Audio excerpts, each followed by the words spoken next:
जय श्री हरि विष्णु। आपका हमारे चैनल पावर ऑफ भक्ति पर स्वागत है। और सबसे पहले बोलिए श्री विष्णु भगवान की जय। भगवान पुरुषोत्तम की कृपा हम सब पर बनी रहे। हम पुरुषोत्तम मास का महात्म्य सुन रहे हैं। आज हम अध्याय 3 सुनेंगे, तो कथा प्रारंभ करते हैं।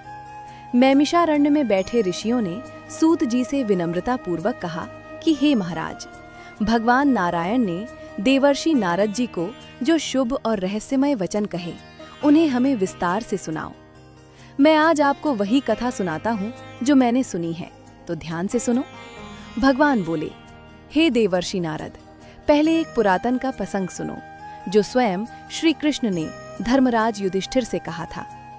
एक समय की बात है, धर्मराज युधिष्ठिर और दुर्योधन जुआ खेल रहे थे और छल पूर्वक दुर्योधन ने धर्मराज युधिष्ठिर को जुए में हरा दिया। हारने के बाद युधिष्ठिर और उनके भाई पांडवों ने अपना राज्य खो दिया।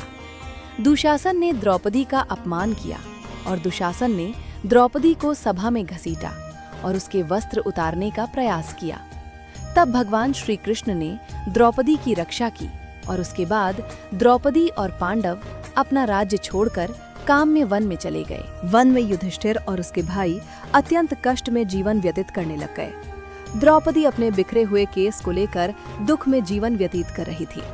कंदमूल फल खाकर धूल मिट्टी से भरा हुआ शरीर लेकर और बड़े हुए बालों के साथ तपस्या की तरह जीवन व्यतीत करने लगे। एक समय देवकी के पुत्र भगवान श्री कृष्ण काम्य वन में गए और पांडवों और द्रौपदी के दुख को देखकर अत्यंत दुखी हुए। और जैसे ही युधिष्ठिर और उसके भाई और द्रौपदी ने भगवान श्री कृष्ण को देखा तो वो ऐसे प्रसन्न हुए जैसे देह में प्राण आ गए हों। वे सभी बड़े प्रेम से भगवान श्री कृष्ण से मिले और उनके चरण कमलों में प्रणाम किया। द्रौपदी ने भी भगवान श्री कृष्ण को प्रणाम किया। पांडवों और द्रौपदी की दयनीय स्थिति को देखकर भगवान श्री कृष्ण का हृदय द्रवित हो गया और वो कौरवों पर अत्यंत क्रोधित हो गए। जब विश्वात्मा भगवान श्री कृष्ण ने दुर्योधन को भस्म करने के लिए क्रोध किया तो ऐसा लगा मानो करोड़ों काल कराल के समान मुख से प्रलय काल की अग्नि उठ रही हो। होठों के नीचे दांतों को जोर से पीसते हुए तीनों लोगों को जलाने के लिए ऐसे क्रोधित हुए जब सीता जी के वियोग के समय श्री राम रावण पर क्रोधित हुए थे।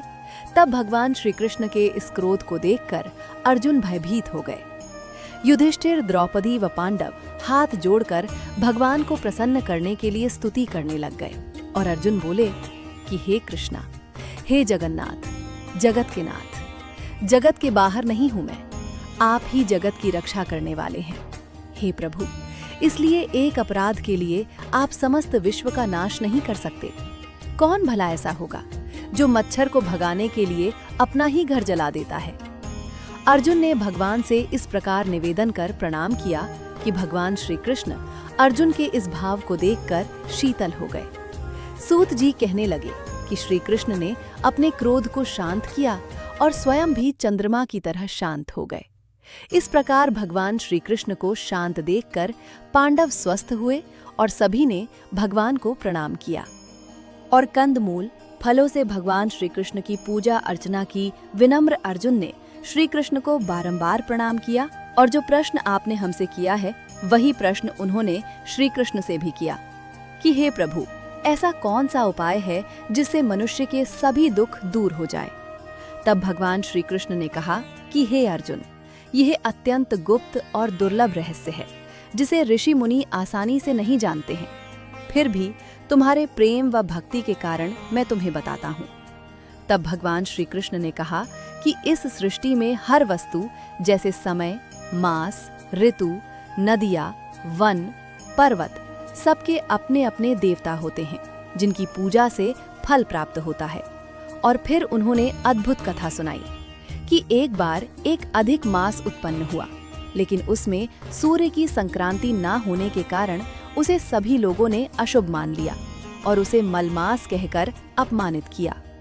इस तिरस्कार से वह अत्यंत दुखी व निराश हो गया और अंत में वह भगवान विष्णु के शरण में गया और वहां भगवान विष्णु को दिव्य सिंहासन पर विराजमान देखकर उसने आंसू भरे नेत्रों से प्रणाम किया और अपने दुख को व्यक्त किया। तब सूत जी बोले कि इतना कहकर बद्रीनाथ थोड़ी देर के लिए मौन हो गए तब नारद जी ने उत्सुक होकर पूछा कि हे प्रभु, अधिक मास ने भगवान विष्णु से क्या कहा।